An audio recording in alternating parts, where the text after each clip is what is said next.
So now let's get into some of the preparation.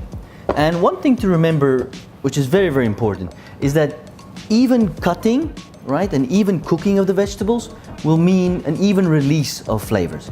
And so what's important to remember when you're cutting your veg is that obviously carrots are far more dense than your leeks, your celery, or your onions.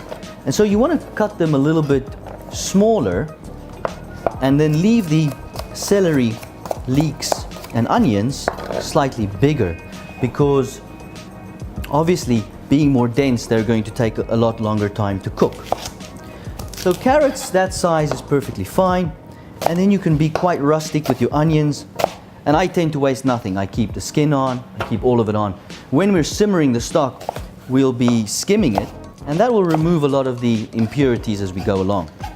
So that's a good size for your onions. That's quite nice for your carrots. You want to cut them that size. Leeks, maybe sometimes I'm a bit fancy, but I just like cutting them at an angle because I think it releases more flavors. So just a nice angle cut on your leeks. They look like that. And then celery is really soft, so you want to keep your celery kind of chunky actually.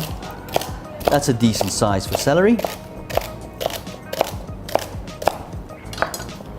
So if you cut your vegetables this size, then you're going to release the flavors equally, and others are not going to be overcooked or softer than some of the other veg.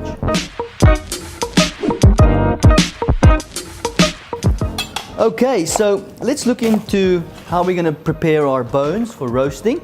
Get some of this tomato paste on the bones, not too much and not too chunky either, because if it's too much on the bones, then some pieces can burn while other pieces don't cook or release their sweetness. So you want to just give them a nice patient rub everywhere so that they're evenly covered, and that'll make for some good roasting and then a good tasting stock at the end of the day. Okay, so these bones should be ready, and let's have a look. Yeah, that looks really good. We got nice even roasting color everywhere. So these are ready to go into the pot.